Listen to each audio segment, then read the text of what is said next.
Today is the 28th of November 2016 and the United Kingdom Independence Party has just elected a new leader, a guy called Paul Nuttall, who replaces Nigel Farage, and that's Farage as in garage, not Farage.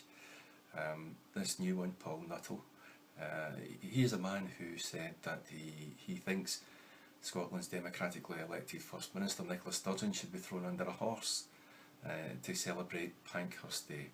That's his attitude towards women and towards Scotland and Scotland's democratically elected leader.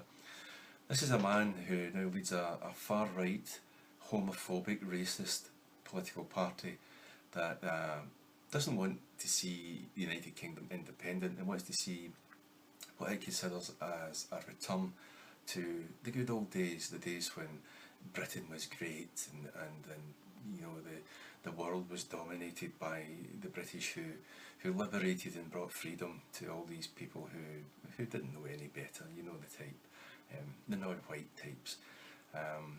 That was the days when Britain was great. But what they want to see is a time when not Britain was a great place, but when Britain was allowed to exploit, manipulate, rape countries, to steal the wealth, enslave the people. That's UKIP's idea of when Britain was great. The same sort of thing that Donald Thick Boy Trump wants to see for America. He believes that's what would make America great again, as if they are a strong military power bombing every country that disagrees with them, or every country who has oil that America wants. That's what makes America great, and apparently would make Britain great again, as if Britain embarked once again on an imperialistic domination of the world, which it can't do, of course, because Britain doesn't have the military might or the spending power to do it. But we now have this elected leader of the United Kingdom Independence Party, Paul Nuttall. Again, he wants to see the NHS privatised. So do the Tories. We now have a very far-right Tory government in Britain. This is a political party that is doing things that even the horrific, horrible Margaret Thatcher wouldn't even have thought about doing. We now have a far-right government in Britain. We see France moving further to the right. We have possibility of other European countries embracing far-right ideologies. So, you know, you begin to think, you know, how is this happening?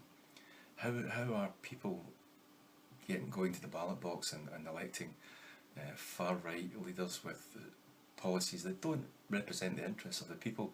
And the answer to that is partly explained by the fact that what we saw today, when UKIP was electing this new guy to lead them, and the BBC News and the Sky News dedicated live coverage to this event.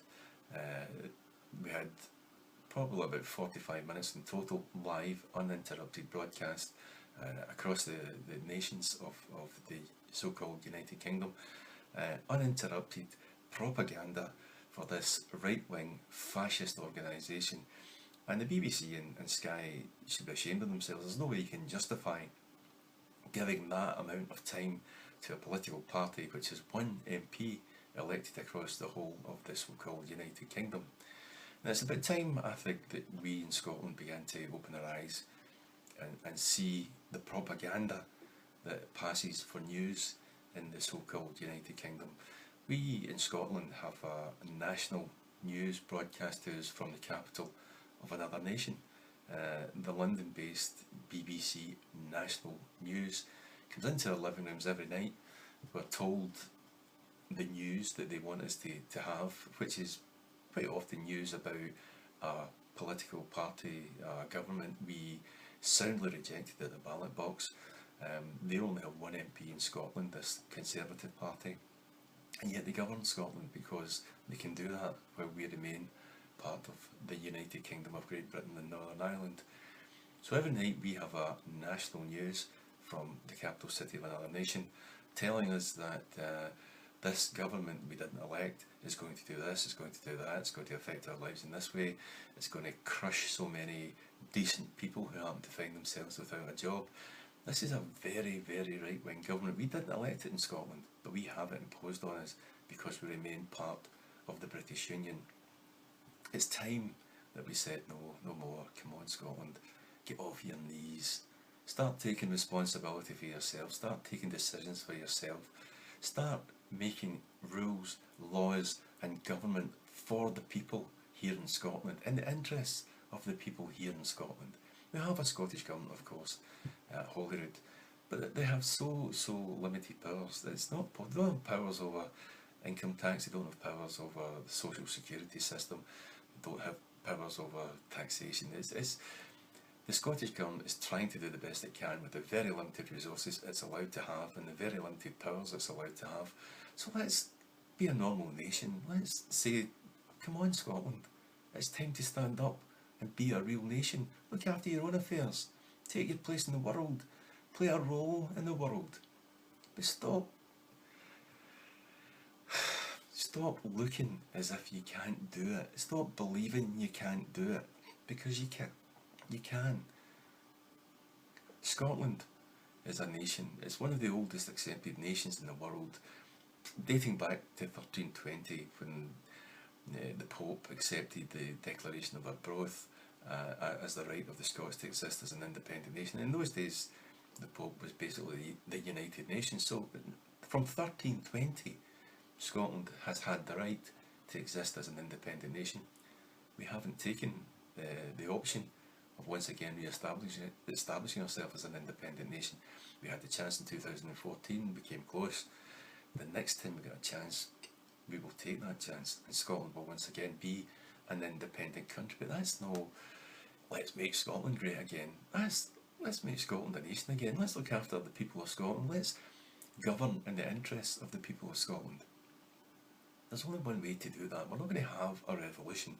We're going to have a democratically elected, independent Scottish government who the people of Scotland vote for, the people of Scotland want, and they will act in the interests of the people of Scotland. It doesn't necessarily mean it's going to be an SNP government. We can take our independence and we can elect a government of our choice. It's up to us. That's what democracy is. That's what normality is. And that's what independence is. So come on Scotland, let's get rid of these right-wing, homophobic, racist, fascist people.